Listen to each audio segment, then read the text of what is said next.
शिव कृपा है, आनंद है। अब शिव तत्व को जाने, उसके द्वार, उसके दरवाजे, उसकी चौखट पर दिल से जाइए, हृदय से। इला इल बन गया। शिव जी को धन्यवाद दिया कि तुम्हारे सिवा कोई मुझे अपना नहीं सकता। शंकर जी ने कहा मेरे गण बन जाओ, जाओ। कोई सुनेगा ना सुनेगा, अगर दिल से मेरे महादेव से कहा है तो ये विश्वास मानकर चलना, मेरा महादेव सुनेगा जरूर, झोली भरेगा जरूर, जरूर। एक माता जी ने लिखा है कि हम कुबेरेश्वर धाम गए थे, कुबेरेश्वर धाम से हम वहां से रुद्राक्ष लेकर आए और उसका हमने स्मरण किया, उस रुद्राक्ष का जल पिया, स्वास्थ्य ठीक हुआ। हमारा निवेदन केवल इतना है, दिल से शंकर भगवान की अगर आराधना करी है तो वो दिल से सुनता भी है और देता भी है। एक लोटा जल सारी समस्या का हल, केवल एक लोटे जल में वो बल होता है।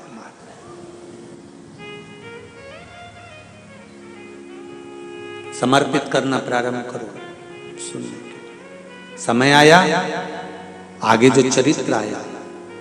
4 जगह पर इंद्र ने ब्राह्मण हत्या को बांट दिया था।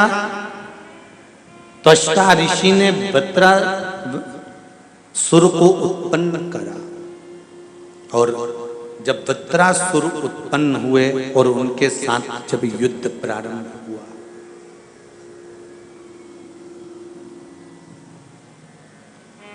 बड़ा विकराल है वृत्रासुर, जिसको त्वष्टा ऋषि ने यज्ञ से उत्पन्न करा। बड़ा विकराल।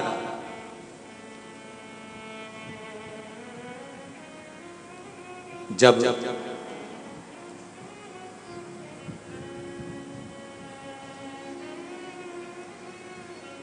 वृत्रासुर को युद्ध में गया वृत्रासुर, और इंद्र बार बार हार कर भागता है, देवता सब इधर उधर हो गए, पर वृत्रासुर मरता नहीं। कैसे मरेगा ये, इसके प्राण कैसे छूटेंगे?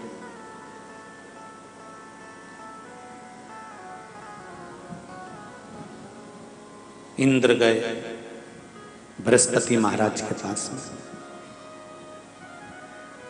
प्रभु ये वृत्रासुर कैसे मरेगा, आप बताओ। भगवान ने कहा एक काम करो, प्रदोष काल में जिस समय पर सूर्य अस्त हो रहा हो, सूर्य डूबने का जब समय हो, चंद्रमा के आने का जब समय हो, इन दोनों समय की जो गणना है ये प्रदोष कहलाती है। प्रदोष का मतलब होता है जिंदगी में करे हुए सारे दोषों को शंकर का नाम लेकर, शंकर की पूजन कर कर अपने दोष को शंकर को समर्पित कर देना, ये प्रदोष कहलाता है। कितने लोग हैं जो प्रदोष का व्रत करते हैं? रख लीजिए, बहुत बहुत धन्यवाद। ये प्रदोष कहलाता है।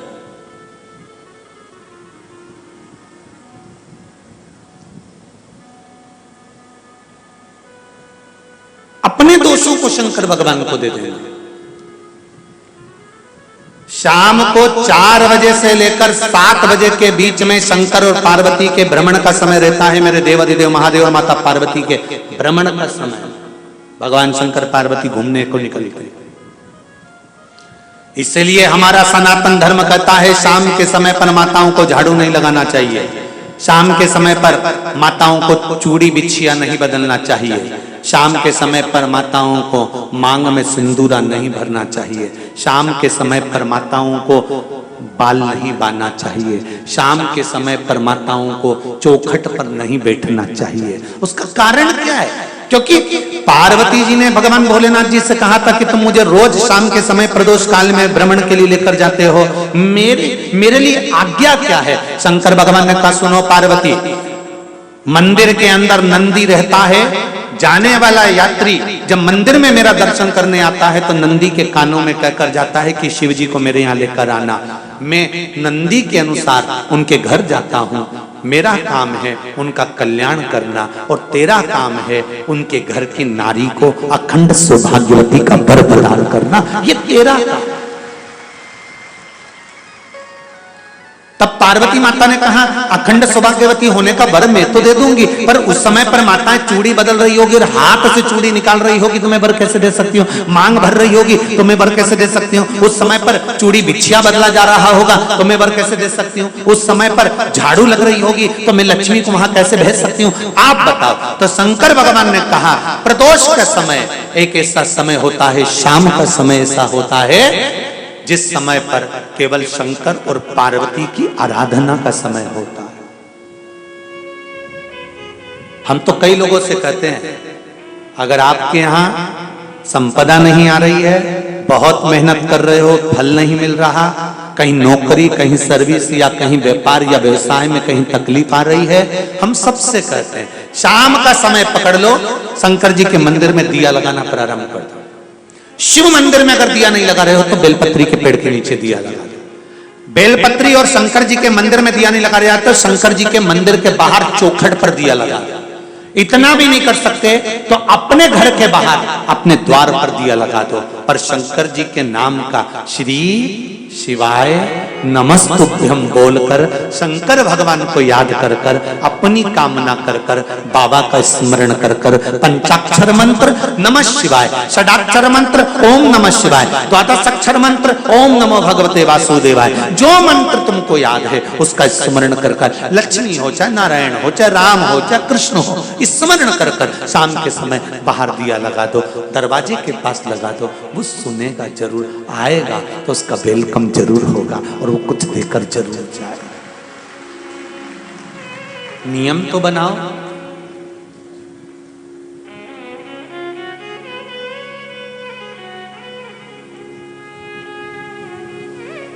उसकी चौखट पर जाकर कहना प्रारंभ करो।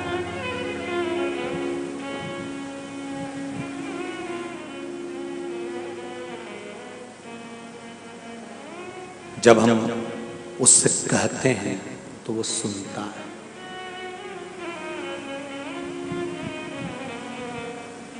जब बोलोगे तो वो सुनेगा।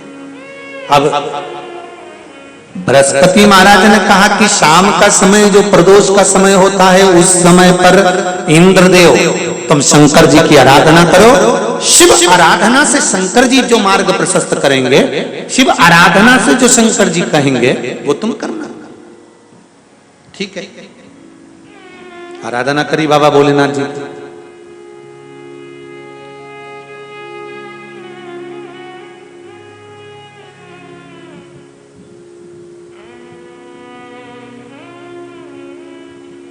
मालूम नहीं था इंद्रदेव को।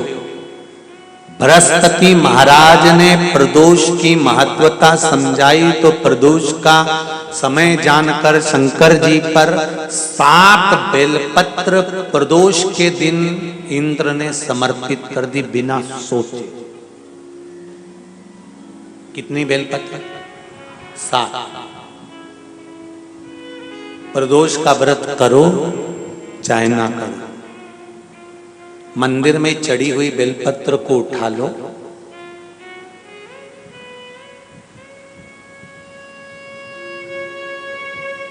बेलपत्र का ब्रह्म कमल बना लो,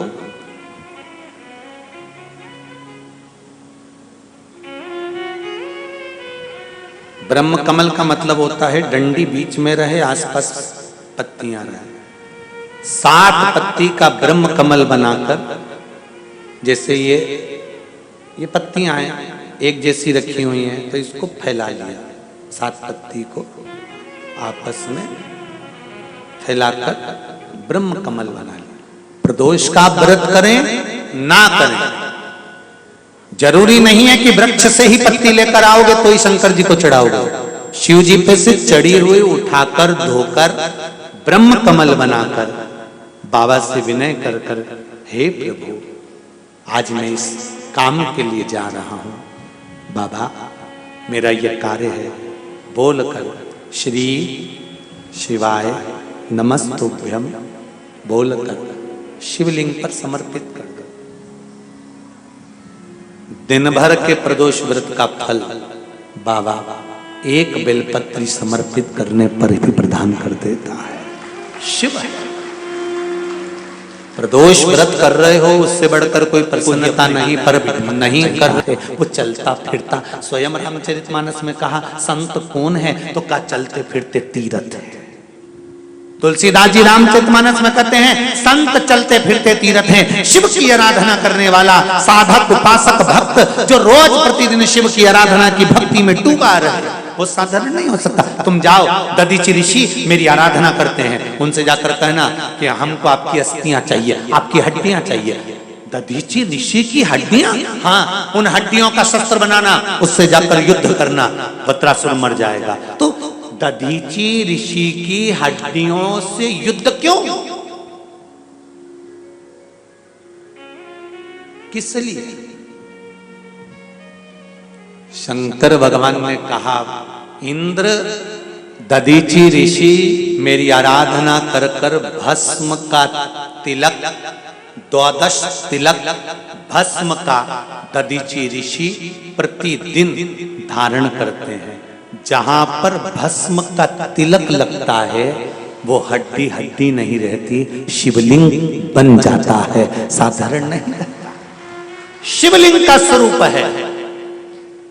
मेरा आपसे भी निवेदन है भस्म का तिलक धारण करने वाला चाहे मस्तक पर तिलक धारण करे, त्रिपुंड धारण करने वाला, रुद्राक्ष पहनने वाला, शंकर के मंदिर में जाकर एक लोटा जल चढ़ाने वाला, शिव मंदिर में एक बेलपत्र समर्पित करने वाला, ये विश्वास मानकर चलना मेरा देव अधिदेव महादेव स्वयं उसके भीतर उतरते चले जाता है, वो शिवलिंग की तरह स्वयं प्रबल बनते चले जाता है। ये शिव तत्व है, शिव तत्व। जाओ दधीचि ऋषि के पास गए, जाकर कहा आपकी हड्डियां दे दीजिए। दधीचि ऋषि ने हाथ में जल लेकर मांस को जला दिया, हड्डियां दे दी। दधीचि ऋषि ने जब हड्डियां दे दी उससे युद्ध हुआ तो बत्रासुर का अंत हुआ। बत्रासुर जब मरने की कतार पर आ गया, इंद्र ने वज्र का प्रहार जब बत्रासुर पर करा तब बत्रासुर ने इंद्र से कहा इंद्र इन 33 कोटि देवताओं में बल नहीं कि इस बत्रासुर को मार दे। अगर मर रहा हूं, प्राणों को त्याग रहा हूं, तो इंद्र मैं किसी के कहने पर प्राण नहीं त्याग रहा। शंकर के भक्त दधीचि ऋषि की ये हड्डी मेरे सामने आई है, ये हड्डी नहीं, स्वयं मेरा शिव विश्वनाथ मेरे सामने आ गया, इसलिए मैं मर नहीं रहा हूं। ये इस वज्र से जब मेरा प्रहार होगा, ये शस्त्र जब मेरे शरीर में जाएगा, तब मैं जानूंगा कि मेरा शंकर मेरे भीतर प्रवेश कर गया है और मैं शिव का हो गया हूं। मैं शंकर है, बत्रासुर करा है, एक राक्षस करा है, सामने ये दधीचि ऋषि की हड्डियां नहीं, शस्त्र नहीं, मेरा शंभु खड़ा है, मेरा शंकर खड़ा है। और महाराज मेरे भोले तेरी नौकरी सबसे बढ़िया है, सबसे खरी। मेरी दीदियों, मेरे भाई, जितने लोग इस कथा को सुन रहे हैं टीवी पर या मोबाइल पर या यहाँ बैठकर, एक बात कहूंगा, आप अगर आए हो साधारण नहीं हो। मेरे शंकर ने तुम्हें छाट कर बुलाया है तो जरूर तुमको कुछ देने वाला होगा, जरूर कुछ देने वाला होगा। पूरे बगीचे में से फूल वही तोड़ा जाता है जो सुंदर होता है। पूरे हैदराबाद में से तुमको छाट कर यहां बुलाया होगा तो मेरे शंकर को जरूर पसंद आया होगा, ये निश्चित है। पसंद हो आप। जितने आस्था चैनल पर कथा सुन रहे हैं, मोबाइल पर सुन रहे हो, अपना रुपया खर्च कर कर मोबाइल पर 3 घंटे तक एक तक की लगाकर कथा सुन रही हो, मेरी बहनें, मेरे भाई, नवयुवक टीम, तुम शिव के जरूर, वो कहते हैं ना, शंकर के सबसे सुंदर फूल हो तो वो तुम हो, कोई साधारण नहीं हो सकते। तुम वो बगीचे के फूल हो जो शिव के हो, तुम्हें कोई डिगा नहीं सकता, तुम्हें कोई नहीं डिगा सकता, तुम्हारी भक्ति अविरल है। दधीचि ऋषि के हड्डियों से जो शस्त्र का निर्माण हुआ, वो शस्त्र जब उदर में गया तब वृत्रासुर रो नहीं रहा था, प्रसन्न हो रहा था कि मुझे मेरा देवाधिदेव महादेव मिल गया। दधीचि ऋषि की अस्थियों के रूप में ऊपर से जो बूंद बूंद पानी गिर रहा है, वो जया, विषहरा, शामरी बारी, दौतली और देव है। जहां शंकर भगवान का शिवलिंग का जो भाग होता है, ऊपर से लेकर, जैसे ये शिवलिंग है तो ये जो भाग है, इस शिवलिंग का जो ऊपर का भाग है उससे लेकर जो नीचे तक का भाग है, ऊपर से लेकर नीचे तक के भाग में एक एक ग्रह, सूर्य हो, भौम हो, मंगल हो, बुध हो, गुरु हो, शुक्र हो, शनि हो, ये सब उस शिवलिंग के ऊपर से लेकर नीचे तक के भाग में नित्य प्रति भगवान शंकर की आराधना कर कर भ्रमण करते रहते हैं। नित्य प्रति आप जब एक लोटा जल जब भगवान शिव जी को समर्पित करते हो, या एक बेलपत्री शंकर जी को समर्पित करते हो, या एक चावल का दाना भी मात्र अगर आप शंकर जी को समर्पित करते हो, एक पुष्प की पंखड़ी भी यदि आप शंकर भगवान को समर्पित करते हो, तो ये केवल अकेले देवाधिदेव महादेव को प्राप्त नहीं होती। शिव जी के ऊपर जब ब्राह्मण देवता जल से अभिषेक कराते हैं या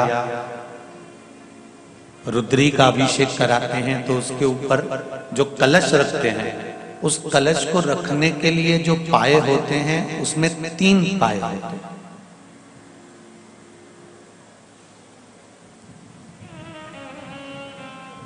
उस 3 पाए के ऊपर कलश रखा होता है और उस कलश में से बूंद बूंद पानी नीचे गिरता रहता है। ब्रह्मा, विष्णु और महेश, ये 3 एक एक बूंद जो पानी गिर रहा है, ये दर्शाते हैं कि हम तीनों अलग नहीं हैं। ये बूंद जो एक एक बूंद गिर रही है, ये हम 3 की एकाग्रता का भाव दर्शाती है। हम तीनों एक हैं।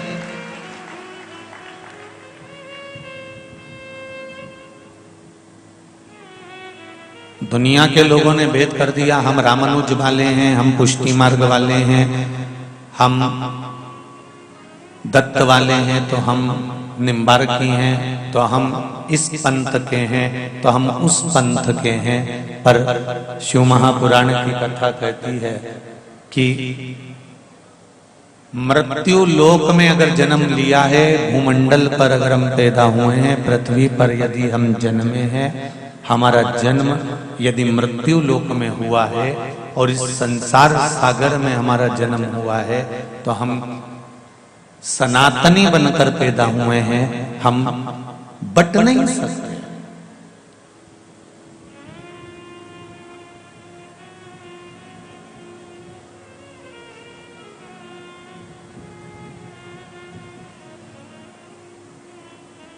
पिंड से जीवन चालू होता है और पिंड पे ही समाप्त हो जाता है। जन्म हुआ तब माता के गर्भ में पिंड के रूप में थे, और जब मर गए, प्राण छूट गए, प्राण छूटने के बाद में फिर अंतिम समय में घर के बच्चे दान करते हैं तो वो पिंड दान ही करते हैं। पिंड करके पिंड छुड़ा लेते हैं तुमसे।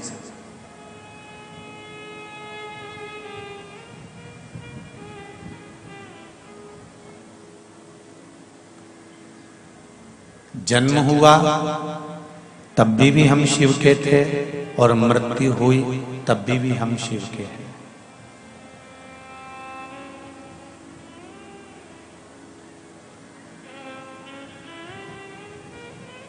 राम में, मेरे कृष्ण में, मेरे राघव जी में, मेरे नारायण में, भगवान विष्णु में, भगवान ब्रह्मा में, 33 कोटि देवताओं में कोई भेद नहीं है। गूंज रहा है आवाज, देखो। 33 कोटि देवताओं में कोई भेद नहीं है।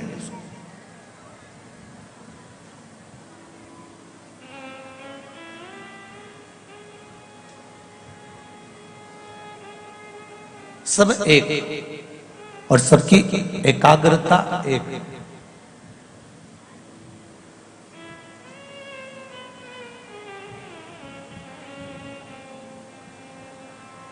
लक्ष्मी जी की आरती करोगे तो लक्ष्मी जी की आरती में केवल लक्ष्मी जी का गुणगान है। भगवान विष्णु की आरती करेंगे तो उसमें भगवान विष्णु का गुणगान है। दत्त भगवान की आरती करेंगे तो उसमें दत्त भगवान का गुणगान है। बृहस्पति महाराज की आरती करेंगे तो उसमें बृहस्पति भगवान का गुणगान है। गणेश जी की आरती करेंगे तो उसमें गणेश जी का गुणगान है। राम जी की आरती करेंगे तो उसमें राम जी का गुणगान है। भगवान कृष्ण की आरती करेंगे तो उसमें भगवान कृष्ण का गुणगान है। देवी जी की आरती करेंगे तो उसमें देवी का गुणगान है। संतोषी माता की आरती करेंगे तो उसमें संतोषी माता का गुणगान है। केवल एक देव अधिदेव महादेव की आरती ही केवल ऐसी है जिसमें तीनों देवताओं का गुणगान शुरू से लेकर आखिरी तक गाया गया। उनमें कोई भेद नहीं है। हम तो एक बात आप लोगों से कहना चाहेंगे कि आप प्रतिदिन घर में अगर आरती गाते हो और शंकर जी की आरती अगर आप गा रहे हो या शिव जी की आरती आप कर रहे हो तो एक देवता की आरती नहीं 33 कोटि देवता की आरती एक साथ हो जाती है महाराज। मात्र शिव की आराधना कर लेने पर, शंकर की आरती का गुणगान कर लेने पर, शिव का स्मरण कर लेने पर 33 कोटि देवताओं की आरती पूर्ण हो जाती है।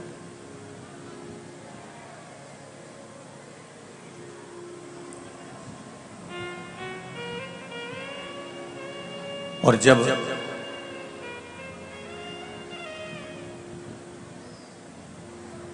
तो शिव महापुराण की कथा भी तो वही एक भाव प्रकट कर रही है कि एक साधे सब सधे।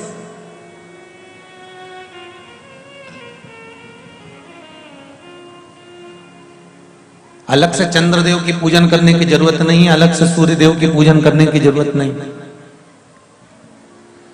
अलग से ब्रह्मा जी की पूजन करने की जरूरत नहीं, अलग से देवी की पूजन करने की जरूरत नहीं। केवल एक देव अधिदेव महादेव को हमने जो जल चढ़ाया, शंकर भगवान की जो भक्ति हमने धारण करी, शिव का स्मरण जो हमने करा, भगवान शंकर का गुणगान जो हमने करा, भगवान शिव की अविरल भक्ति में जैसे ही हम डूबे, बस वही भक्ति हमको सब स्थान पर प्राप्त हो। वही भक्ति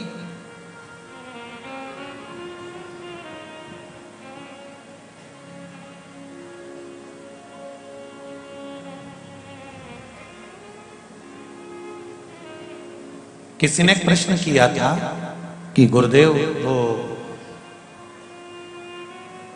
अगर शनि महाराज को पूजन करना है या बृहस्पति की पूजन करना है या गुरुवार की पूजन करना हो, बृहस्पति महाराज की या शुक्रदेव की या बुध देव की करना हो, तो क्या इनके लिए अलग अलग मंत्रों का स्मरण करना पड़ेगा? हाँ, हमारे शास्त्रों में मंत्र दिए गए हैं। ब्रह्मा जी का मंत्र अलग है तो बृहस्पति का मंत्र अलग है, तो बुद्ध का मंत्र अलग है, तो शुक्र का मंत्र अलग है। पर सारे मंत्रों का अगर निचोड़ है तो आप पंचाक्षर मंत्र का यदि जाप कर लेते हैं नमः शिवाय, या षडाक्षर मंत्र का जाप कर लेते हैं ओम नमः शिवाय,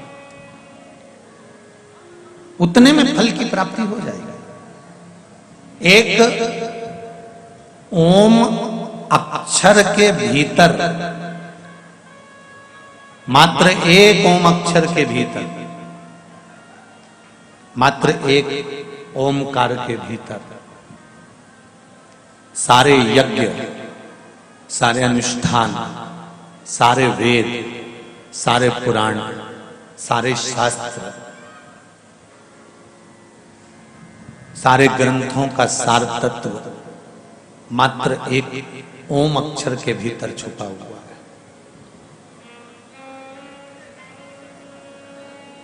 केवल एक ओम अक्षर के भीतर सारे वेद, सारे पुराण, सारे शास्त्र, सारे मंत्र, सारे देवी देवता, सारे यज्ञ, सारे अनुष्ठान, सब कुछ केवल एक ओम के भीतर छुपा हुआ। इसीलिए आरती के अंदर कहते हैं ना, ओम अक्षर के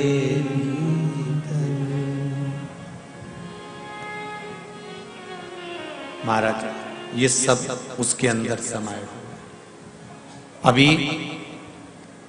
नवग्रह शिव महापुराण की कथा चल रही है। जब ये नवग्रह शिव पुराण की कथा पूर्ण हो जाएगी 31 तारीख को, फिर 3 तारीख से मध्य प्रदेश के सागर जिले में, सागर में केसरवानी परिवार द्वारा शिव महापुराण की कथा प्रारंभ होगी, जो 2 बजे से 5 बजे तक आएगी। वो ओम शिव महापुराण की कथा हो, जिसमें हम ओम कब प्रकट हुआ, ओम कैसे प्रकट हुआ, ओम का उच्चारण आरती करते समय ओम का स्मरण क्यों करा जाता है, देवता की जब आरती करी जाती है तो ओम क्यों बनाया जाता है, जब किसी पवित्र नदी में स्नान करा जाता है तो जल जब अपने मस्तक पर चढ़ता है तो ओम क्यों बोला जाता है, जब किसी तीर्थ में हम प्रवेश करते हैं तो पांव रखते समय ओम का नाद क्यों करते हैं, शंकर मंदिर में जब हम जल चढ़ाते हैं तो पंचाक्षर मंत्र है नमः शिवाय, तो षडाक्षर मंत्र ओम नमः शिवाय क्यों बोला जाता है, जब भगवान कृष्ण का मंत्र बोलते हैं ओम नमो भगवते वासुदेवाय, तो भगवान कृष्ण के मंत्र में ओम का नाद क्यों किया जाता है, देवी के मंत्र में ओम का नाद क्यों किया जाता है, ब्रह्मा के मंत्र में ओम का नाद क्यों किया जाता है। ये ओम आया कहां से? सबसे पहला ओमनाद करा किसने था? सबसे पहले ओम को प्रकट किसने करा था? जब कुछ भी नहीं था तब ये ओम क्या कर रहा था? तो उस ओम को जानने के लिए हमको सागर में जो कथा होने वाली है, इस कथा के बाद में 3 तारीख से दोपहर 2 से 5 बजे तक आप सब बड़े प्रेम से उसको श्रवण कर सकते हैं। मध्य प्रदेश के सागर जिले, वहां जो आने वाले भक्त हैं उनके रुकने के लिए पंडाल में व्यवस्था रहेगी और भोजन की व्यवस्था केसरवानी परिवार द्वारा रहेगी। वहां के भक्तों को शिव आराधना में, शंकर की अविरल भक्ति में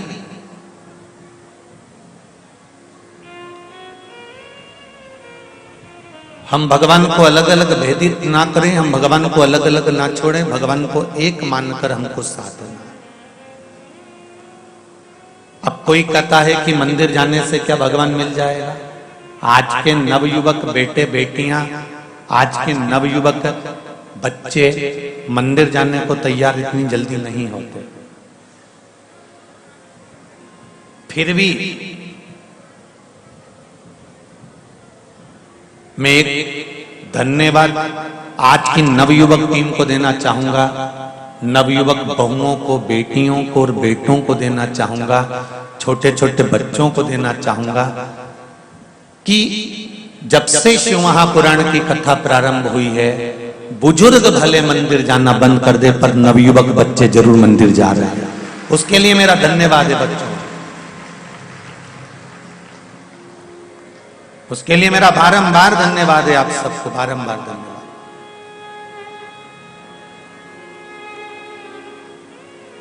कि कम से कम ये नवयुवक बच्चे, नवयुवक बेटे बेटियां मंदिर जाना तो प्रारंभ करें, शिव की भक्ति में तो डूबना प्रारंभ करा। पर आज भी कई बच्चे ऐसे हैं जिनको कहा जाता है कि मंदिर जाओ तो वो मंदिर नहीं जाते। उनसे कहा जाए कि शिव को जल चढ़ाए आओ, नहीं जाते। वो कहते हैं पर नहीं करते।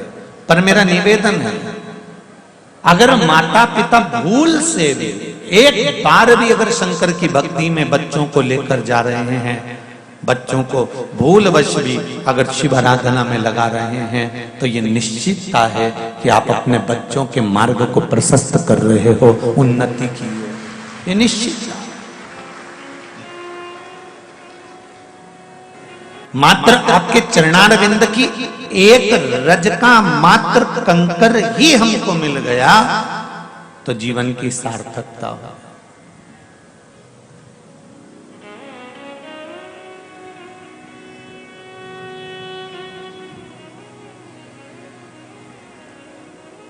जीवन की सार्थकता।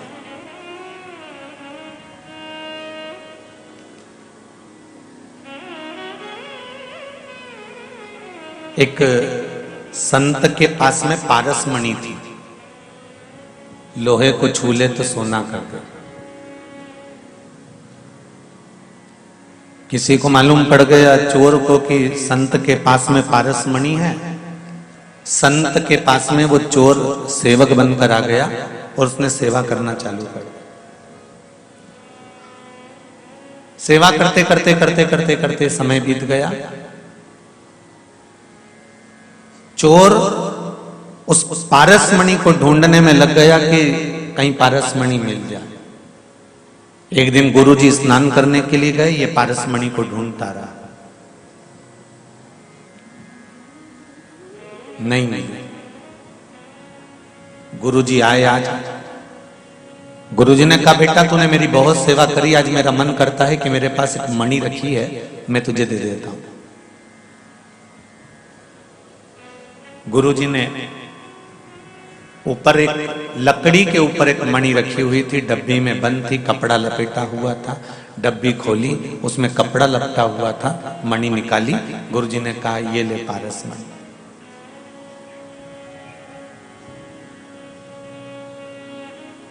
चेले ने कहा गुरुजी बेवकूफ बनाने के लिए मैं ही मिला हूं आपको, सारी दुनिया का मूर्ख मैं ही हूं। गुरुजी ने पूछा क्या हुआ ऐसा? मैंने कहा तेरे को मूर्ख बना दिया? देखो ना गुरुजी, जब ये पारसमणि है तो जिस लोहे की डिब्बी में रखी है उसको तो इसने सोना बनाया ही नहीं। अगर ये पारसमणि होती तो लोहे को सोना बना देती ना। गुरुजी ने कहा बेटा ये कपड़े में लपटी हुई है ना, इसलिए सोना नहीं बना पा रहे। तो क्या गुरुजी कपड़ा हटने के बाद सोना बन जाता है? हाँ, शिव महापुराण की कथा कहती है, गुरुजी ने कहा जैसे ये पारसमणि है, कपड़ा लपटा हुआ है, इसलिए लोहे को सोना नहीं बना सकती। उसी तरह काम, लोभ, विषय, वासना, अहंकार और तृष्णा का जब तक ये कपड़ा इस आत्मा पर लपटा रहेगा तब तक ये भी शिव की नहीं हो सकती। ये भी पारसमणि कोई काम कर ही नहीं सकती। कल कथा में कहा था कि कनेक्शन तो सब दूर फैला कर रखा है पर प्लग में जुड़ा नहीं है, तो लाइट कैसे जलेगी? कैसे साउंड चलेगा? कैसे जनरेटर चलेगा? कैसे कैमरा चलेगा? कनेक्शन प्लग में जोड़ना पड़ेगा, स्विच में जोड़ना पड़ेगा, तब जाकर ये लाइट जलेगी। उसी तरह डोरी तो फैली है, तुम भी भगवान का भजन कर रहे हो, स्मरण कर रहे हो, कीर्तन कर रहे हो, मंत्र जाप कर रहे हो, नाम जाप कर रहे हो, सब कुछ कर रहे हो, पर वो जुड़े तो उसमें।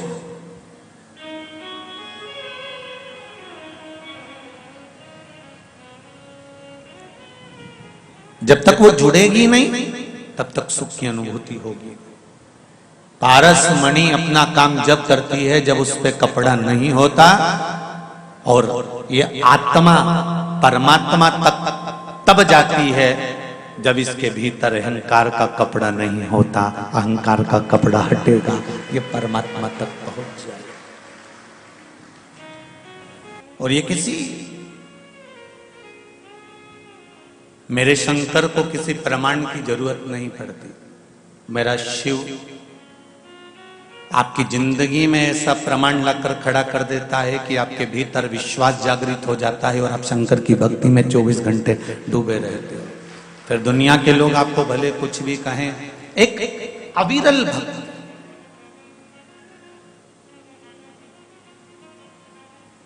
और वो सहजता से नहीं मिलती है। पारस मणि के ऊपर कपड़ा पड़ा रहेगा तो पारस मणि लोहे को सोना नहीं बना सकती। आपके भीतर यदि अहंकार का कपड़ा पड़ा रहेगा, लोभ का, काम का, आसक्ति का, तृष्णा का, वासना का कपड़ा चढ़ा रहेगा, तो आप कितने भी शंकर के मंदिर चले जाओ और कितने भी तीर्थ चले जाओ, मेरे परमात्मा की कृपा नहीं मिल सकती। विश्वास सब पर करो, मना नहीं है। कल कथा में कहा था जिस पर कर सकते हो उस पर विश्वास करो, पर भरोसे एक देव अधिदेव महादेव के ही रहना कि उसके सिवा कोई तार भी नहीं सकता। जब मेरे राम जी महाराज सीता जी को ढूंढने के लिए निकले और पता पड़ा कि लंका पर चढ़ाई करना है, तो मेरे राघव जी ने कोई दूसरा कर्म नहीं करा। सबसे पहले लंका पर चढ़ाई करने से पहले, सेतु बांधने से पहले रामेश्वर धाम की स्थापना करी। सबसे पहले उन्होंने भगवान शंकर की आराधना करी, क्योंकि मेरे राघव जी को मालूम था कि जिस लंकाधिपति रावण के पास जा रहा हूं, जिस लंकेश को मैं जीतने के लिए जा रहा हूं, ये लंकेश कोई साधारण नहीं है, शंकर का भक्त है। और शंकर के भक्त को अगर हराना है तो शंकर की करुणा होगी, तब जाकर किसी शंकर के भक्त पर उंगली उठा पाऊंगा। इसलिए स्वयं पहले शिव की आराधना करते हैं। भगवान कृष्ण की 16,108 रानियां थी, और 16,108 रानियों से जब भगवान कृष्ण के यहां संतान नहीं हुई, तब उन्होंने गर्गाचार्य बाबा को बुलाया और गर्गाचार्य बाबा से कहा कि मेरी 16,108 रानी और मेरे यहां संतान नहीं, आप कृपा करिए। रुक्मणी, सतभामा, जामवंती, कालंदी, मित्रवृंदा, लक्ष्मणा, इतनी मेरी पत्नियां और संतान नहीं है। भगवान गर्गाचार्य जी ने कहा शिवलिंग का निर्माण करो, पार्थिव शिवलिंग का निर्माण कर उसकी पूजन करो। एक एक रानी के साथ में 11 दिन तक भगवान कृष्ण ने शंकर भगवान का शिवलिंग का पूजन करा। शंकर भगवान प्रसन्न हो गए, वर दिया, खड़े हो गए और कहा कृष्ण ठाकुर आप मेरा अभिषेक क्यों कर रहे हो, क्यों पार्थिव शिवलिंग का निर्माण कर रहे हो? भगवान कृष्ण ने कहा मेरी एक एक रानी जिनके घर में संतान नहीं है, 16,108 रानियां जिनके घर में औलाद नहीं, भगवान शंकर ने कहा चिंता मत करो, 11 दिन तक तुमने एक रानी के साथ बैठकर मेरी आराधना करी है, एक रानी से 11 संतान उत्पन्न होगी। 1,77,186 भगवान कृष्ण के बच्चे हुए शिव जी की कृपा से।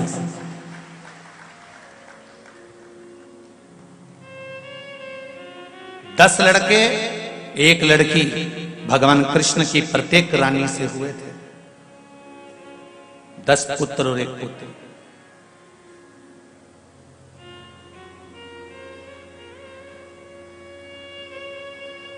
शिव आराधना के बिना कहां जा सकते हो साहब?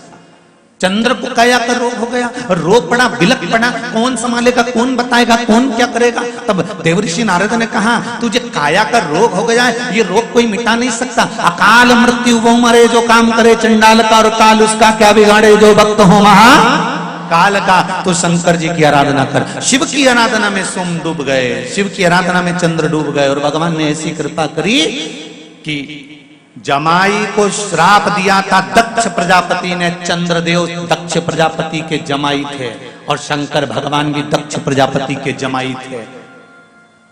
जब दक्ष प्रजापति को मालूम पड़ा कि चंद्र की काया ठीक हो गई, तो दक्ष प्रजापति को तो क्रोध आ गया, और क्रोध में आकर दक्ष प्रजापति ने चारों तरफ हाहाकार मचा दिया कि इसको बचाने वाला आखिर कौन है। तब दक्ष प्रजापति को मालूम पड़ा कि सती का पति शिव। दक्ष प्रजापति का हृदय डोल गया और सोच लिया, अगर चंद्रदेव की काया शंकर ने अच्छी करी है, मतलब मेरे वचन को मिथ्या कर दिया, तो अब शंकर मेरी सभा में नहीं बैठ सकता। अंदर ही अंदर थोड़ा थोड़ा कुड़ने लगे, भीतर के भीतर थोड़ा थोड़ा अहम उत्पन्न हो गया।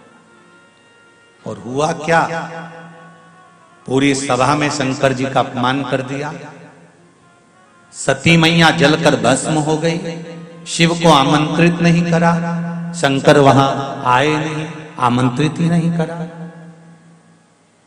हुआ क्या है, मेरे शिव ने ये नहीं देखा कि ये मेरा साडू भाई है कि कौन है। बस शंकर तो ये देखते हैं कि उसने भजन करा है, शिव ने ये देखा है कि उसने साधना करी है, शंकर भगवान ने ये देखा कि उसने आराधना करी है, शिव ने ये देखा कि उसने स्मरण करा है। भगवान शंकर ये नहीं देखते, उसके लाखों दीवाने बड़े से बड़े उसके चरणों में कंकड़ माटी से पड़े। उसके लिए कोई करोड़पति है तो वो भी बराबर है, कोई रोडपति है तो वो भी बराबर है, उसके लिए कोई धनवान है तो वो भी बराबर है, और कोई साधारण है वो भी बराबर है। उसके लिए कोई बड़ा नहीं, कोई छोटा नहीं। वो तो कहता है कि जिसने मुझे दिल से भज लिया। और देखो, शंकर भगवान को देवता भी भजते हैं तो असुर भी भजते हैं। रावण ने भी भजा, कंस ने भी भजा, कौन नहीं भजता।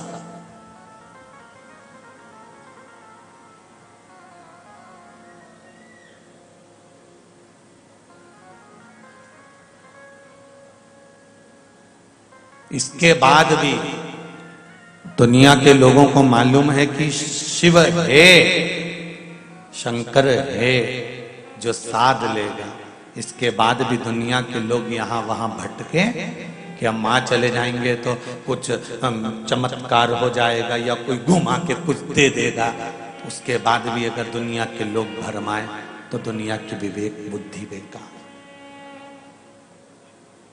शिव के पास में ना तो कोई तंत्र है, शिव के पास में ना कोई मंत्र है, शिव के पास में ना कोई खटर पटर है, शिव के पास में ना कोई दिखावा है। सारे मंदिरों में जाकर देखना भगवान एक से बढ़कर एक पोशाक पहने होंगे, सारे मंदिरों में जाकर देखना देवताओं ने एक से बढ़कर एक आभूषण पहने होंगे। शंकर जी के मंदिर में जाकर देखना भोलेनाथ ऐसे ही बैठे होंगे। तुम्हारी मर्जी पड़े, लोटा भरकर लाओ, एक लोटा पानी चढ़ाओ और चढ़ा के अपने घर चले जाओ। मेरे पास फालतू बैठो मती, समय बर्बाद करो मती, राम नाम तुम भी गाओ और मुझे भी गाने दो। भगवान शंकर एकदम सरल सहज आनंदित।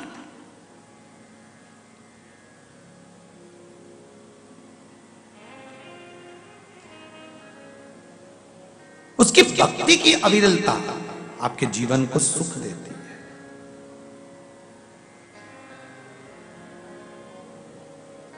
कुरुक्षेत्र के मैदान में पांडव युद्ध लड़ने वाले हैं और भगवान कृष्ण पांडवों से क्या कह रहे हैं कि कुरुक्षेत्र की भूमि में तुम युद्ध लड़ोगे,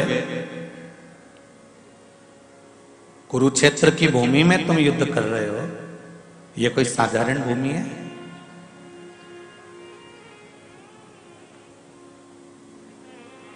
कितना छाट बीन करने के बाद कुरुक्षेत्र में युद्ध रखा था भगवान ने, हस्तिनापुर में नहीं।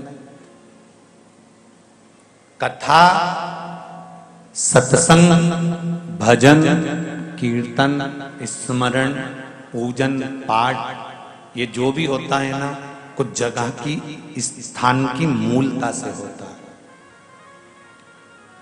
ये कथा बाहेती परिवार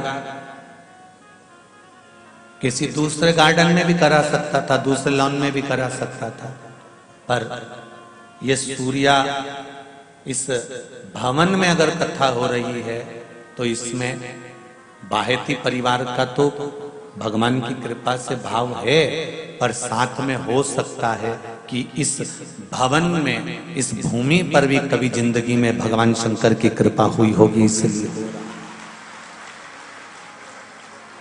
शिव कृपा बिना नहीं हो सकता,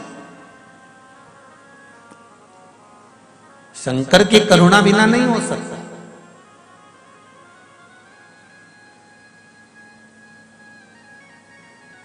अगर कुछ मिल रहा है शिव की कृपा से, भगवान कृष्ण को मालूम पड़ा कि हस्तिनापुर में युद्ध होना है, कौरव और पांडवों का युद्ध होना है, तो कौरव और पांडवों के युद्ध के लिए भूमि को ढूंढा गया। कौरव और पांडवों के युद्ध के लिए भूमि को देखा गया कि कोई ऐसी भूमि ढूंढ कर लेकर आओ जहां पर कौरव और पांडवों का युद्ध हो, पर युद्ध हो उस समय पर इन दोनों का संधि ना हो जाए, इन दोनों का मिलन ना हो जाए, ये एक दूसरे से जुड़ ना जाए, एक दूसरे के प्रति इनका प्रेम जागृत ना हो जाए, ऐसी भूमि ढूंढी जाए। आप अगर कोई फंक्शन करते हो ना तो अपने घर की पास की जगह देखते हो, बोलो सही है कि गलत? शादी करोगे तो घर के पास की जगह देखोगे, कथा करवाओगे तो घर के पास की जगह देखोगे, किटी पार्टी करोगे तो घर के पास की जगह देखोगे, जन्मदिन की पार्टी करोगे, शादी की सालगिरह मनाओगे तो घर के पास की पार्टी देखोगे। आप अपने घर के पास की जगह देखते हो कि हमको सहूलियत हो जाए। तो कौरवों और पांडवों का युद्ध होना था तो हस्तिनापुर में होना था, फिर कुरुक्षेत्र में जाकर क्यों करा? और कौरव और पांडवों का युद्ध अगर भगवान कृष्ण को कराना था तो द्वारका में करा लेते, फिर कुरुक्षेत्र क्यों गए?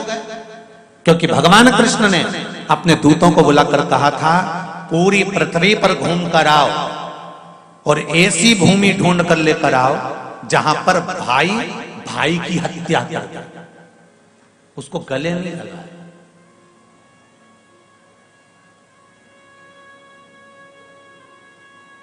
पूरी पृथ्वी पर घूमो और ऐसी भूमि ढूंढना जहां भाई भाई की हत्या कर दे। सारे दूत भगवान कृष्ण के सारे गण गए, पार्षद गए देख कर आए, द्वारपाल गए देख कर आए, पर ऐसी भूमि नहीं मिली। अंत में कुरुक्षेत्र पहुंच गए जहां पर बड़े भाई ने छोटे भाई से कहा जा खेत में पानी अंदर घुस रहा है, प्रवेश कर रहा है, वहां पर मेड़ बांध दे।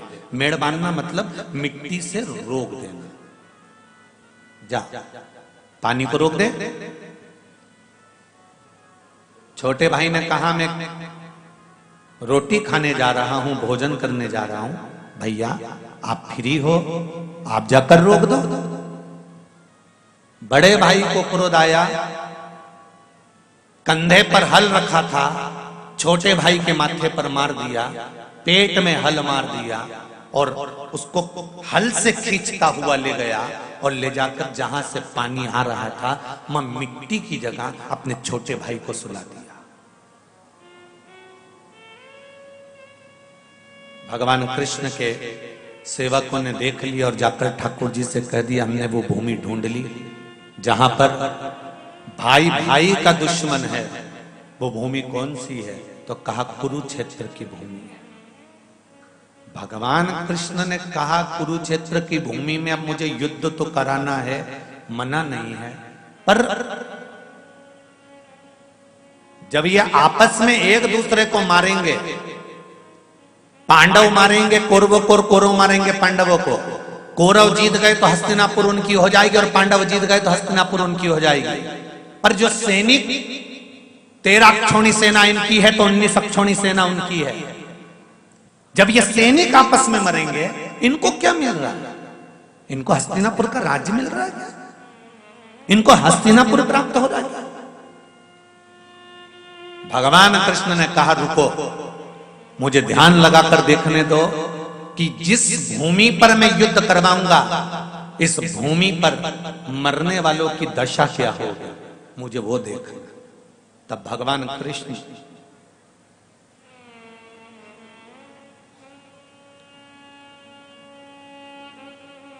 एक स्थान पर पार्थिव शिवलिंग का निर्माण कर लिए कुरुक्षेत्र की,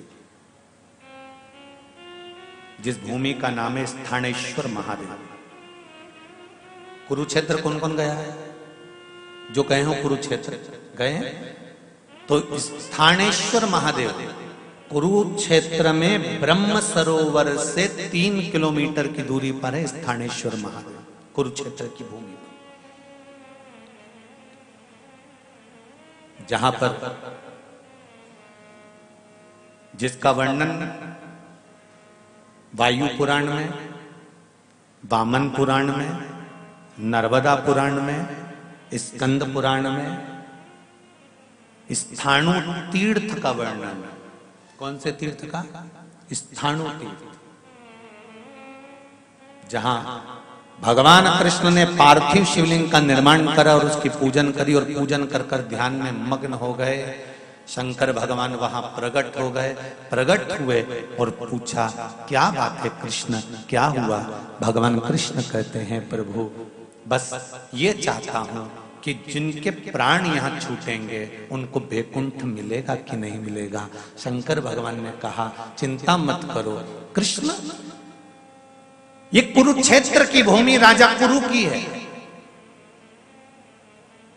राजा कुरु ने जब तप करा था मेरा, तब मुझसे वर मांगा था कि जिस भूमि पर मेरा राज्य हो उस भूमि पर अगर कोई भूल से भी प्राण त्यागे तो उसको वैकुंठ मिले, ऐसा वर दे दीजिए। और मैंने उसको वर दिया। केवल पूरी दुनिया में केवल एक कुरुक्षेत्र की भूमि ऐसी है कि प्राण छूटते से ही भगवान विष्णु के पार्षद उसको लेने के लिए आ जाते हैं। कुरुक्षेत्र की तरह। क्यों?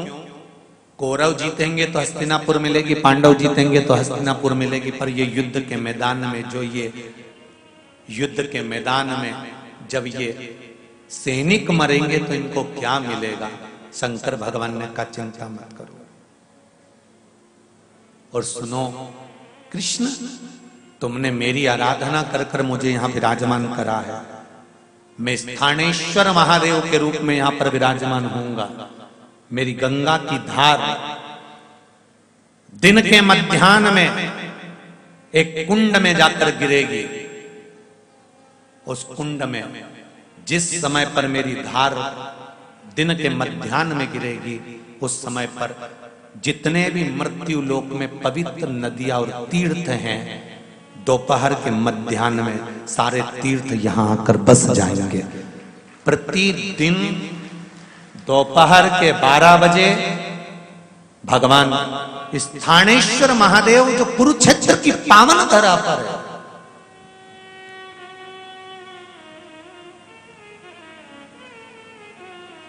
सामने जहां कुंड बना हुआ है, वहां स्थानेश्वर महादेव के सम्मुख में दोपहर के मध्याह्न में 12 बजे 33 कोटि देवता सारे तीर्थों के साथ आकर बस जाते हैं। कभी मौका मिले तो स्थानेश्वर महादेव के सामने जो कुंड हो वहां पर दोपहर में 12 बजे स्नान करने का महत्व किसी भी दिन जाकर कर सकते। स्थानेश्वर महादेव मेरा ओघड़दानी, मेरा भोलेनाथ, मेरा त्रिकालदर्शी, मेरा कैलाशी, मेरा विनाशी, मेरा शंभु, मेरा शंकर, मेरा देव अधिदेव महादेव। ये नहीं कि धनपति को तारता होगा, गरीबों को नहीं। मेरा शंकर सबसे पहले, और देखो शिव के पास में तो सब भृंगी, श्रृंगी, नंदी, ये सब बड़े विचित्र विचित्र है। आप लोग जितने भी भगवान विष्णु के यहाँ शादी हुई तो 33 कोटि देवताओं को बुलाया, ब्रह्मा जी की शादी हुई तो 33 कोटि देवताओं को बुलाया, सब वीआईपीओं को बुलाते हैं। शंकर भगवान की शादी में किसी को वीआईपी को निमंत्रण नहीं दिया गया था, सब अपने आप आ गए थे। शंकर जी की शादी में निमंत्रण केवल जिनको कोई नहीं बुलाता था, मेरे भोलेनाथ जी ने उनको निमंत्रण देकर बुलाया था कि तुम भूत, प्रेत, डाकनी, पिशाचनी, चुड़ैल, डाकनी, जितने भूत प्रेत थे इनको कौन निमंत्रण देता है? कौन चाहेगा कि शादी में भूत और प्रेत आए? इसके बाद भी भगवान देवाधिदेव महादेव ने अपने मंगल विवाह में अपनी शादी में डमरू खड़काकर डाकनी, पिशाचनी, चुड़ैल और भूत को बुलाया कि तुम आओ।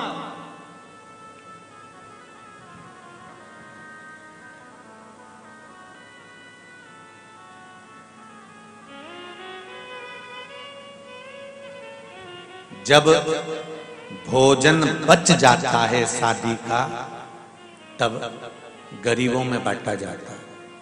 जब भोजन बच जाता है शादी का, तब कहीं अनाथों को बांटा जाता है। जब भोजन बच जाता है शादी का, तब किसी अनाथालय में, किसी आश्रम में जाकर बांटा जाता है। जब भोजन बच जाता है शादी का, तब किसी भिक्षुक के पास जाकर बांटा जाता है। शंकर भगवान ने मन में सोचा, आखिरी में भोजन जाना वहीं पर है, इसलिए आमंत्रण उन्हीं को दिया जाए जो प्रेम से पा सकते हैं।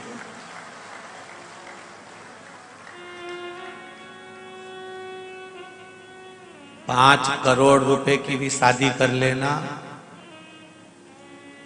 56 तरह का आइटम खिला के देख लेना, जाने वाला व्यक्ति बुराई करता ही जाएगा।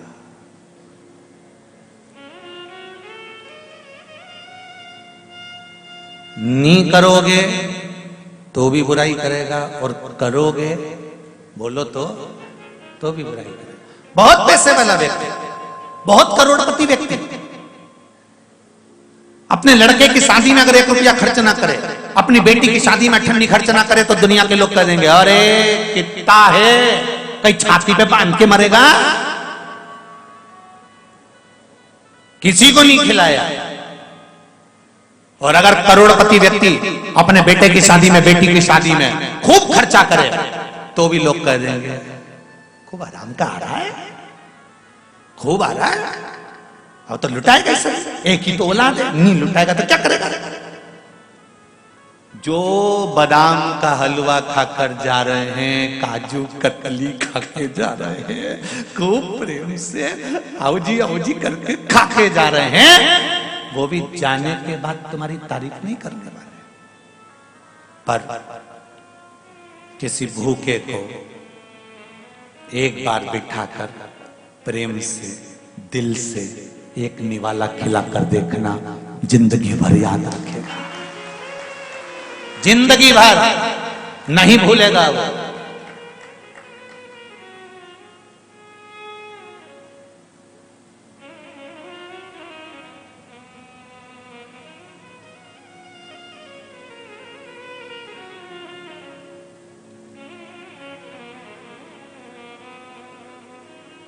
एक बहुत प्रसन्नता का बात है, बहुत अच्छी बात है, बोलो तो बोल दो रे भैया, बोल दो, बहुत दिल को अच्छी लगी है इसलिए कहना चाहता हूं। हैदराबाद में हम पहले जब आए थे तो यहाँ के वृद्धाश्रमों में भी गए थे, और वहां जाकर देखा था तो बहुत सारे वृद्ध लोग वहां रह रहे थे। पर अब की बार जब वृद्धाश्रम की सूचनाएं हमने प्राप्त करी, तो सूचना मिली कि जितने वृद्ध थे उन लोगों को उनके बच्चे लेकर चले गए, थोड़े से बच्चे। बहुत बहुत धन्यवाद मेरे नवयुवक बेटे और बेटियों को, और बहुओं को, और बच्चों को। दिल से बधाइयां देता हूं आपको, दिल से आशीर्वाद और दिल से बधाइयां देता हूं कि वृद्धाश्रम में अब बूढ़े कम हो गए हैं, उसके लिए आपको धन्यवाद है, बहुत बहुत धन्यवाद। जहां वृद्धाश्रम में ढेर बुजुर्ग हो गए थे, वहां बच्चों को, बहुओं को, बेटियों को, मेरे बेटों को अब यह भान हो गया कि हमारा भी बुढ़ापा आएगा, हमारी औलाद भी अगर हमको ले जाकर वृद्धाश्रम में छोड़ेगी तब हमारी क्या दशा होगी। आज आपने सेवा के प्रकल्प को आगे बढ़ाया है, इसलिए मेरा हैदराबाद की इस पावन धरा को नमन करता हूँ, भाग्यनगर को प्रणाम करता हूँ कि कहीं खुशी हुई है, हृदय को अच्छा लगा। अच्छा लगता है तो बोलने में जाता पीछे कुछ नहीं।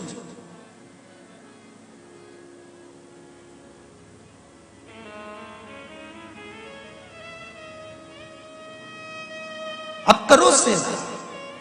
आप 1 करोड़ की शादी करो, 5 करोड़ की शादी करो, 50 लाख की शादी करो, 40 लाख की शादी करो, तुम्हारी मर्जी पड़े, पूरी दुनिया का धन लुटा दो, हमें मतलब नहीं है। हमारा तो इतना सा कहना है कि उस शादी में से थोड़ा सा रुपया निकालकर कहीं गरीबों के बीच में पहुंचकर, साधारणता के व्यक्ति के बीच में पहुंचकर या हम ये भी नहीं कहेंगे कि तुम दूसरी जगह खर्च करो। अपनी समाज में भी अगर कोई थोड़ा सा भी डाउन है तो प्रयास करना कि उसकी बेटी या उसके बेटे की पढ़ाई या उसके लिए कुछ अच्छा करने का प्रयास हम करें, जिससे हमको जीवन में सुख मिले, हमें अपने जीवन में एक आनंद की अनुभूति मिले। हम दूसरी जगह का नहीं कहते कि आप वहां जाकर दे दो या वहां जाकर दे दो। हम तो ये भी कहेंगे कि दिल से करो, बस जो कुछ करना है इस हृदय चित्त से, इस आनंद से करो। शंकर भगवान ने कहा भगवान कृष्ण से, कन्हैया इस भूमि पर स्थानेश्वर महादेव के रूप में मैं पूजा जाऊंगा। और सुनो कृष्ण, कुरुक्षेत्र की ये पावन धरा, जिस धरा पर अगर संसार का मनुष्य आकर एक बार भी स्थानेश्वर महादेव का दर्शन करता है या स्थानेश्वर महादेव पर एक अक्षत का दाना भी समर्पित करता है, तो सुनो, एक कृष्ण वो जन्म और मरण के सारे जीवन काल के 84 के चक्कर से छूटकर भगवान नारायण के धाम वैकुंठ में जाकर विराजमान हो जाएगा। स्थानेश्वर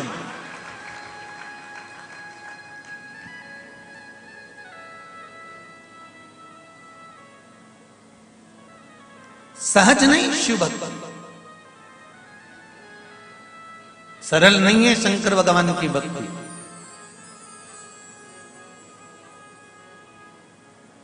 बड़ी मुश्किल से प्राप्त होती। और जी एक बार अगर भगवान शंकर की भक्ति आपके हृदय में स्फुटित हो गई, एक बार शंकर की भक्ति तुम्हारे हृदय में पहुंच गई, जितने आस्था चैनल पर सुन रहे हैं, जितने फेसबुक यूट्यूब पर सुन रहे हैं, जितने इस पावन पंडाल में सुन रहे हैं और पंडाल के बाहर सुन रहे हैं, पंडाल के पीछे नीचे जहां बैठकर श्रवण कर रहे हैं, उन सब से कहूंगा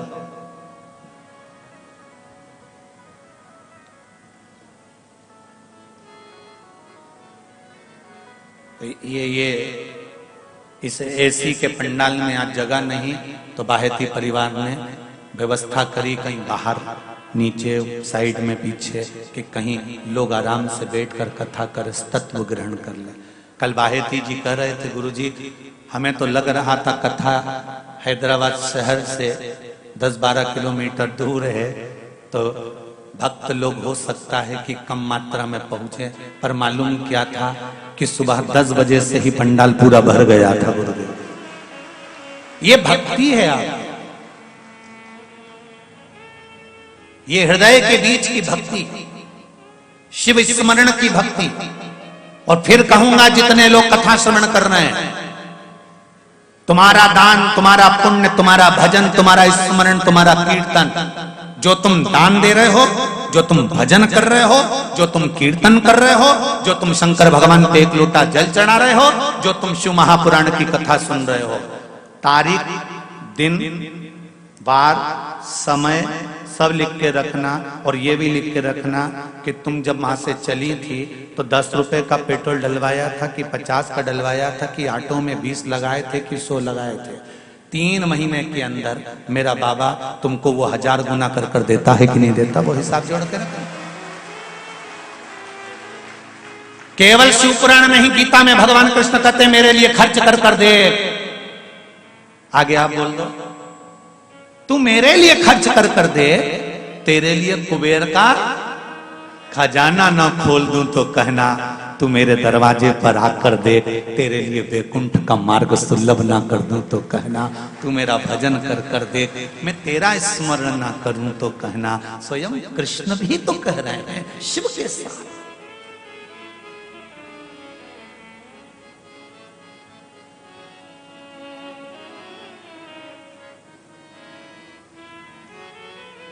भाग्यशाली है बाहेती परिवार। और आप सबसे भी कहूंगा, अगर मेरे शंकर भगवान कृपा कर दे, मेरे शिव कृपा कर दे, मेरा शंकर आप इस व्यासपीठ के मध्य में बैठकर श्री शिवाय नमस्तुभ्यम का जाप कर कर भगवान शंकर से कहकर जाना, भोलेनाथ ऐसा धन हमको भी देना कि जिंदगी में एक बार शिव महापुराण की कथा हम भी करवाएं, एक बार शिव महापुराण की कथा करवाएं। और बाहेती जी बता रहे थे कि माताजी और पिताजी ने प्रण लिया था। पिताजी कह रहे थे कि कथा करवाएं, शिव महापुराण की कराएं, तो बच्चों ने कहा पापा भागवत जी करा लेते हैं, रामायण जी करा लेते हैं। नहीं, शिव पुराण कराएंगे। तो कहा अपन अपने इधर के महाराज जी को ढूंढ लेते हैं, वो शिव पुराण कर। नहीं, कराऊं तो मैं माता पिता को भी नमन करता हूं कि आपकी दृढ़ता थी और बड़ी दृढ़ता थी, इसलिए देवाधिदेव वहां। शंकर भगवान और माता पार्वती का जो मंगल विवाह हुआ था, उस विवाह के बाद में भगवान शंकर के तेज पुंज को मां गंगा जी को दे दिया गया था और गंगा जी के जल से षडानंद कार्तिकेय जी का जन्म हुआ था। भगवान शंकर के 13 बच्चे हैं। उन 13 बच्चों में से गंगा जी के जल से 11 बच्चों का प्रागट्य हुआ। 6 षडानंद कार्तिकेय, 5 शंकर भगवान की बेटियां जया, विषहरा, श्यामली बारी, दौतली और देव। ये जो 5 शंकर भगवान की बेटियां हैं, जिसको पूरी रात्रि भर स्वप्न नजर आते हो, पूरी रात ऐसा लगता हो कि जैसे फिल्म चल रही हो, सोते से स्वप्न ही स्वप्न दिख रहा।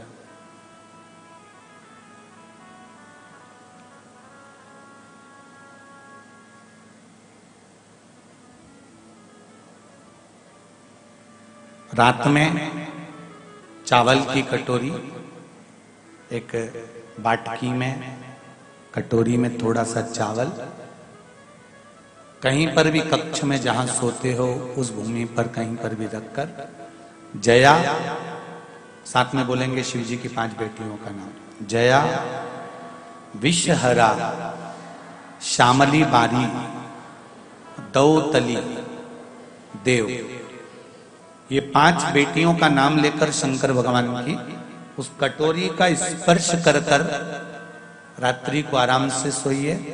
फिर दूसरे दिन उस कटोरी के चावल को कहीं पक्षियों के लिए जया, विषहरा, श्यामली बारी और दौतली का नाम लेकर डाल दीजिए।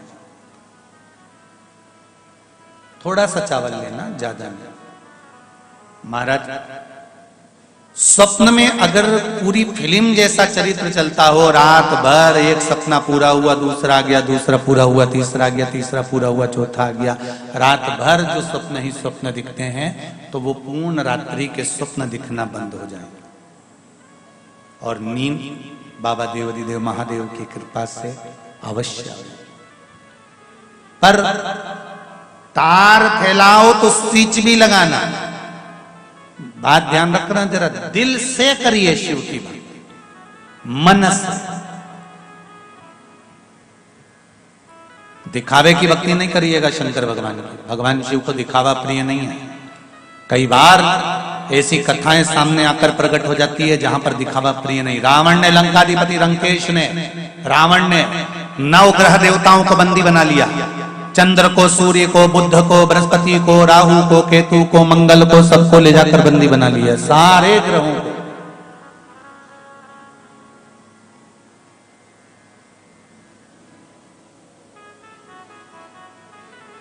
और लंकाधिपति रावण सबको बंदी बनाने के बाद में तुरंत भगवान शंकर जी के पास चले गए। शंकर भगवान ने जैसे ही रावण आया, और रावण के आने से पहले राहु के पिता विप्रचित, क्या नाम था राहु के पिताजी का? विप्रचित। राहु के पिता विप्रचित जो दानव थे, असुर थे, राक्षस थे। पर दानव के घर में पैदा हो जाना, या दानव के कुल में पैदा हो जाना, या असुर कुल में पैदा हो जाना, पर मन तो भगवान में लगा हुआ था। जैसे प्रहलाद हिरण्याक्ष के घर में, हिरण्यकशिपु के घर में हुए, पर दिल तो भगवान में लगा हुआ था। तो ये थोड़ी ना कि प्रहलाद को भी असुर करेंगे। विप्रचित दानव था, असुर था, पर कभी उसने गलत काम नहीं किया। दानव जैसा कोई कर्म विप्रचित्त करता ही नहीं।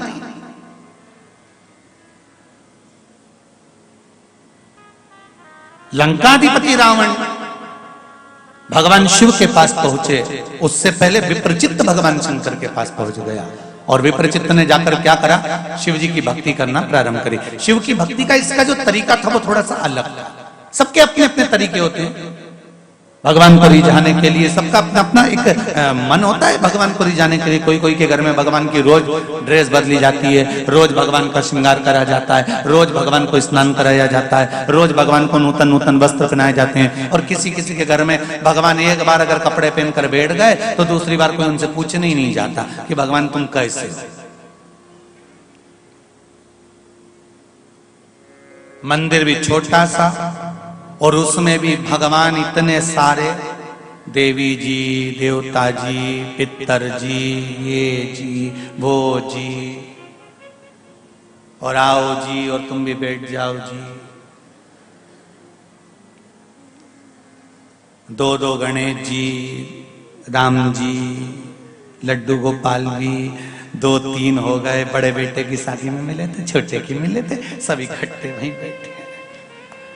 फिर घूमने गई रामेश्वरम तो वहां से लिए आई, फिर गई बद्रीनाथ तो उनके भी लिए आई, फिर जगन्नाथ जी गई तो उनके भी लिए आई। सब बैठते जा रहे हैं वहीं इकट्ठे। जगह छोटी, देवता बढ़ते जा रहे। गणेश जी भी कई बार शंकर भगवान से बोल चुके, पिताजी फिर गई है द्वारका जी। शंकर जी बोले पकड़ के लाएगी, थोड़ा सरक के बैठो। फिर थोड़ा खसक के बैठे, आई द्वारका जी ले आई, फिर वो भी बैठ गए।